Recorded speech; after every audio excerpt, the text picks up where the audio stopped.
Virtuoso used to be one of the brands. I remember a time when there wasn't even Cardistry Touch around. It was basically just Fontaine and Virtuoso. Because at that time, DealerScript was only doing tutorials, right? Like, Virtuoso was so important, and I remember when I got like the decks they put out and the content and the quality, and they had amazing tutorials too. It was so well made, just the entire thing. And it seemed, and that is the craziest thing, the way they had set it up, that's so crazy. It seemed as if it was working quite well as a business too, because they have sold a lot of decks. They had this very unconventional way of doing as they called seasonal release. You remember that, Mattis? Where they basically went ahead and said, all right, you will have, I guess, 3 months to order the deck, and during that time frame, they will produce as many as are ordered, and after that, they won't produce it anymore, which is quite clever because it does give you this thing of this exclusivity thing a little bit, but then also they will have been able, especially the 2016, 2017 decks, they must have sold insane amounts, I imagine. I mean, nobody knows exactly, right? But to me, and I think they also did this thing where you get like the first deck for free and just have to pay the shipping. But I assume that a lot of people, if they get one deck already, then it's quick to just add the next deck. So that is also business-wise a thing what probably was pretty smart. And then at the checkout they have and they had that when I got the 2015. I think it was the pastel kind of edition. I bought 6 of those back in the day, and back then already they had the thing when you were in the checkout, they were saying, hey, you can buy this tutorial bundle. And as I said, I learned the Pharaoh Shuffle from them, perfect Pharaoh Shuffle. They had the behind the back flicker shot. They had amazing, and the tutorials were very well made, amazing quality. I learned a lot from those because I bought them back in the day. But then I went through, and so they kind of upsold you, you know, like, which is a super effective strategy to make sales, but then also it was just a great product, you know. But then when I went in now into the checkout, they basically are selling the exact same tutorials still. So it is the exact same model kind of as years ago, only that they haven't released the deck publicly since 2017. So they had just to, except for the P1 that was like in between. So the way I understand, also I was just looking at the Instagram, but then they posted a bit in 2020. But the last big deck release they had was 2017. After that, they kind of just went off the face of the earth. And then they did during 2020 in July, I think they posted these P1, the black and white deck. But I don't remember that being up for public sale at any time. I think I had heard that people got like emails and were able to buy it like with a code or something. Okay, yeah, I'm not sure. I mean, honestly, at that point, I'm not sure either. But the thing is, just the entire thing is just quite weird because, I mean, now they are back and they have posted a bunch of Instagram content. I'm just scrolling through it right now, and they have the deck. The shop is open. It is quite a different design, right? Like they have the pink thing, and they have a version with black borders. And to be honest, I'm not a big fan of it because it kind of seems. I mean, it kind of looks like the 2017 deck with like a pink square in it, and then black and white borders. Like it's. To me, it really breaks a little bit with the... I think the faces are really different from the 2017 one. They might be similar to the P1 deck. Yeah. I'm not sure about that. But I think they are pretty cool. But as you said, in general, it doesn't feel that new and that crazy that they released this. It just feels like like another version of the 2017 deck. And for me, that also doesn't feel like a big comeback. Where like when they posted, I think in 2020, they said, "Oh yeah, our first phase is now over, and now we're moving to the P phase, and now we release the P1, and everything will be different." But the design still looks like the old things, which is nothing bad. The old designs, if you look at the 5 decks they made back then. The back design is a cool design. I like that. It is cool for cardistry, but it is nothing new. The first release was 2013, if I'm right. So this design has been around in cardistry for 10 years now. So this back then they could advertise and show cardistry with a bicycle deck and cardistry with the Virtuoso deck and show that it looks much cooler with that deck. But nowadays we have seen that for 10 years already. So I think it's a good thing that all of the other brands are moving on and keep doing new designs. And sometimes the new designs are trash and we don't like them. But at least they are continuing and doing some new stuff. And people already give anyone some hate if they do the fifth checkerboard design with new colors or something, but Virtuoso after 10 years is still doing the basically the same back design. So I'm definitely not a big fan of that. I was a big fan at the beginning when I started with cardistry, of Virtuoso, of their videos, of everything they produced. That was crazy to see for me. That was just high quality content. And if they would continue doing more of that again, that would be great. That would be cool to see them there again. But like this, it kind of feels weird. It doesn't feel right to just have this release out of nowhere. No big, great video up. No, I don't know. It just doesn't feel that right for me. Right, I totally agree. It does feel quite a bit off because also everybody kind of Kevin obviously has dropped out of the team at like a long time ago already, right? But then there are these other guys. Darren, who was Darren and Huron, who were the other quite well-known guys.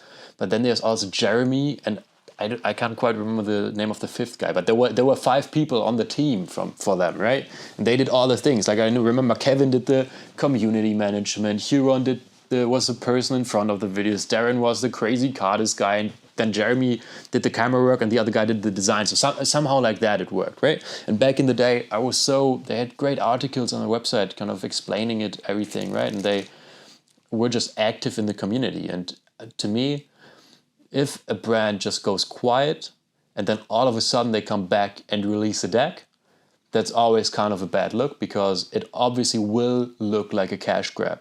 That's just how it is, It's just, there's nothing personal about it. And Fontaine has done the same thing, kind of, right? Like they've been quiet for about 6 months, and then all of a sudden there's one Instagram post, right?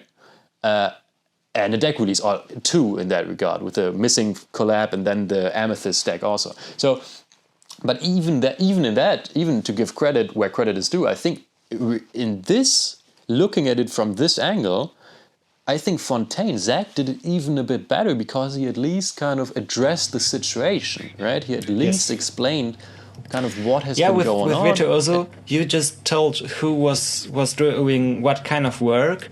I didn't know it that much, but I knew that there's a team, and in the video you would see different cardists. Now I have no idea who is behind Virtuoso. Exactly. I heard from some people that Huron DM'd them, like some people got sent decks. I heard that Huron did that, but besides that, I've never heard any of those names who were in the Virtuoso team back in the day. I don't know who it is nowadays. So that's something Zach is showing.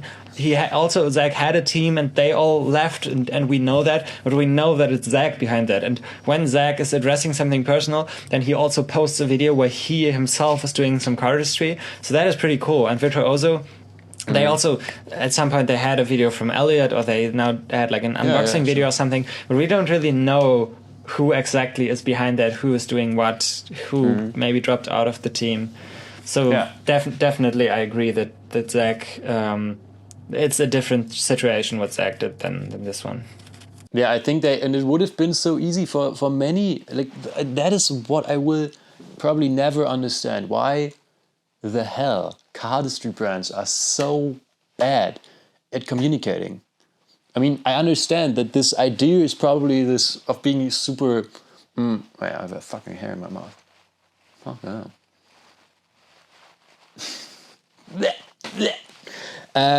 So that it's probably the idea of seeming super professional and stuff, and kind of showing, we're this great company and cool brand, right? The way everybody even if people know that it's mainly just one guy, not in Virtuoso, but in the Fontaine case, for the longest time, it's been one person. In DeluScript case, any one case, right? It is, you have the one main guy, and they always speak about the team, you know? The team, like as if they have an office of 8 people working on it, you know? And you just know that it's not the case. And to me, that is kind of weird. I mean, I understand it, that probably maybe the idea is, oh, we will sell more decks if we kind of have it seem like a super professional operation, right? And it takes nothing away from the fact that many of these brands and people are putting out super high quality content and products as well. But to me, I just don't understand why no one really goes ahead and just, I don't know. I mean, they all have a newsletter, right? They all want people to sign up to their fucking newsletters, right? So why not just send it out every month and let people know what's going on, you know? Like, it's not that hard, honestly. You know, but right now it seems as if there's so many brands, and everybody talked about that at CardistryCon already as well. And it's kind of the same record spun again and again. And I really hope that, because so many people have been talking about this and realizing this, that we will get to the point where hopefully some of this changes. But just to say it again, right now there's so many brands just selling products, selling decks, and then selling another deck, and then selling another deck, and then maybe selling like 3 decks at once in a box, right? And after that, sell another deck, you know? And, you know, it's come to a point where even now, having one of the greatest brands, one of the oldest, most prestigious brands, right? We don't have a lot of these. We don't have a lot of virtuosos in the community. We have a bunch of brands who've never gotten to that point, who have small up-and-coming brands, you know? We have obviously like Fontaine, anyone, DeluScript and stuff. We have Missing coming up now. But these old brands go way back. We don't have a lot of these, and that they just come back in such a just unpersonal way. Just, hey, here's a deck. Why don't you go ahead and buy it? You know, and to me that really doesn't show that they have kind of gone with the times, you know. And I don't know, that makes me so sad, because I really am still a big fan of the guys. Whenever I see them, whenever I see a video with Huron in it, when I read the interview, that was so cool. That was so nice. But that they don't take the time to explain what's happening. That made me so sad. Also about the Cardistry Touch thing. You know, they're just gone. You know, they just got rid of the website, and now it's not there anymore. But they've never said, right? Don't say bye. Right? Don't say, hey, we are gone, by the way. Or for Virtuoso, hey, by the way, we are back. This is what's happening. Yeah. And Dimitri did this video for the art I've thing. seen that yesterday. There was, but that came out like 1 month ago, 2 months, no, probably a bit more. But it came out in this year, but they never talked about that on Instagram. Like, as you said, it would be so cool if he would say, okay, that's it for Touch, if that is the case, and not just stop. But also with these videos, he could just say, okay, I'm moving away from this business, I will stop it. But I made this project, look at this. Some things like that would be so cool to just hear. And we don't know what exactly is happening to Touch, because he's not talking about it. We just assume that the business has stopped because the website is gone and stuff. Maybe he's also surprising us with a new design, new way of doing stuff. We don't know. Imagine Touch coming back like in a year or so, just with a new deck. It would be so crazy. Imagine Touch coming back in 5 years, but just with a new deck. That's what. Dude, but to be honest, the chance of that happening is probably higher than the chance of them putting out a video where they just talk about what's happening.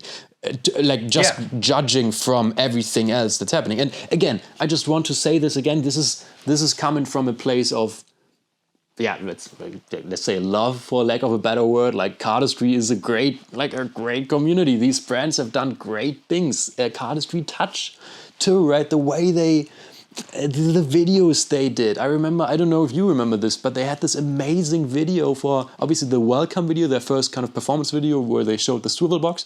But then for the Kickstarter, they had a video. Dude, my camera has stopped for the third time already now. The video will be all over the place. Right now it's only audio. I've heard your camera stop as well, dude.